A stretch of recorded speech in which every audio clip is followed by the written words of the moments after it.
Ciao a tutti, bentornati in questo nuovo video, bentornati sul mio canale. Oggi parliamo del Nimrod.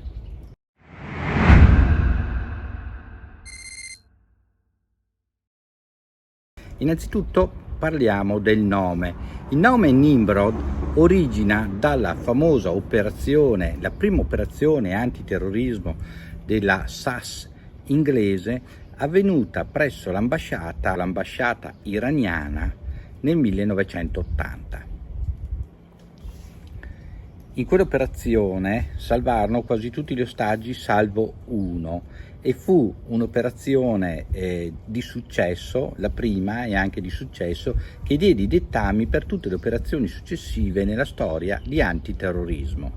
Tant'è vero che poco tempo prima la neonata Delta Force negli Stati Uniti ha eseguito una stessa operazione antiterrorismo, ma con scarso successo, visto che erano stati troppo irruenti, troppo immediati nell'entrare in azione. Tommaso Ormici, come lo chiamano in tanti, ha voluto dare questo nome a questo coltello perché nasce da una sua chiacchierata con un agente delle forze dell'ordine che appunto gli prospettava le esigenze in caso di operazioni per un possibile lama, un possibile coltello da portarsi dietro. Innanzitutto deve essere un coltello che taglia. Bella forza, direte voi, i coltelli tagliano tutti, certo tagliano tutti, ma non deve essere una lama troppo grossa, troppo spessa, deve essere una lama avvocata più al taglio per fare quello che serve e anche per poter essere utilizzata in caso di bisogno alla difesa. Andiamo a vederlo nei dettagli. Allora, innanzitutto la lama è in acciaio M390 con una finitura stone washed. La lama è lunga 9 cm e mezzo. Tutto il coltello aperto è lungo 22 cm, 222 mm. Da chiuso invece siamo a 133 mm. Lo spessore della lama è di 3,5 mm. E lo spessore del coltello anche da chiuso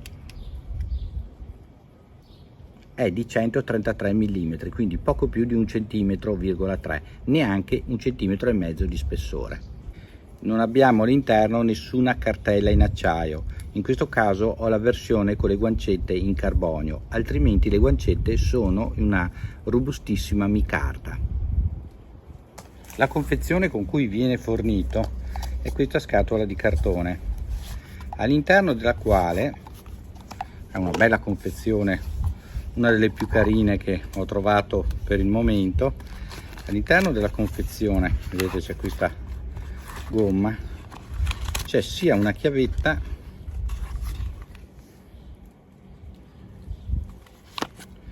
sia uno skull crush, cioè c'è un pernettino con lo skull crush. Lo skull crush si può sostituire questo a testa piatta, che però io non metto perché può dare fastidio nel prenderlo dalla tasca. Quando noi lo prendiamo dalla tasca, averlo qua non mi piace, però siccome può essere utile, comunque la Maserin lo ha messo dentro.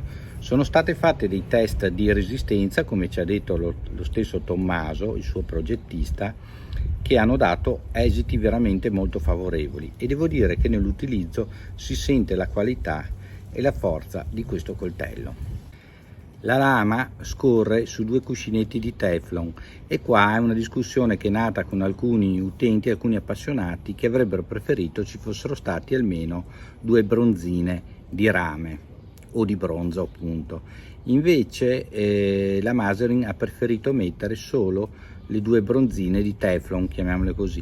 Il sistema di sicurezza è un resistente backlock, è piuttosto morbido perché come noi clicchiamo lui si chiude. L'utilizzo è piuttosto smooth, come avete visto si può aprire con un semplice gesto del polso. Abbiamo il nostro foro per il laccetto e la nostra clip che può essere orientabile o dalla parte destra o dalla parte sinistra.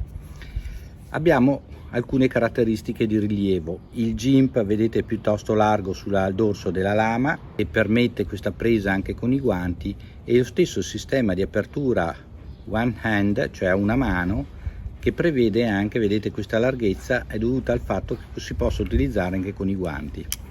La bisellatura della lama è flat. Guardate un attimino come funziona, direi che taglia molto bene.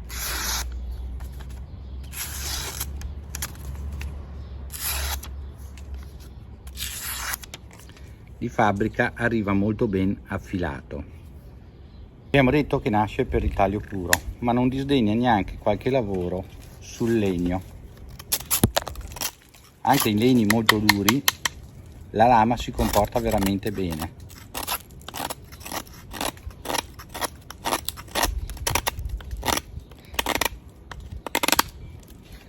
Guardate come incide a fondo.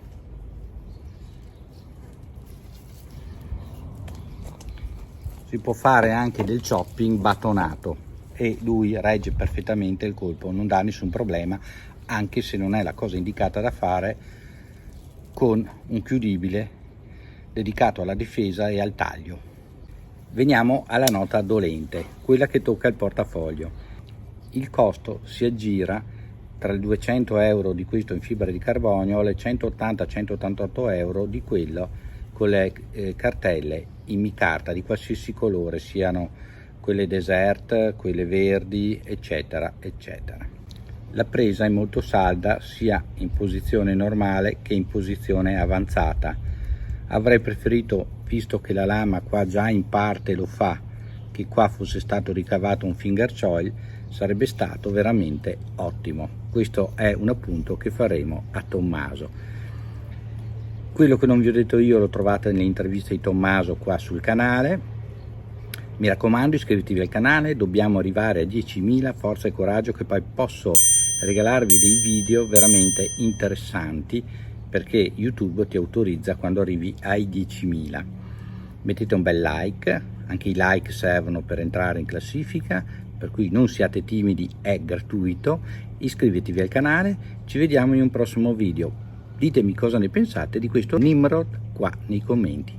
Ciao a tutti da Armando. Ciao!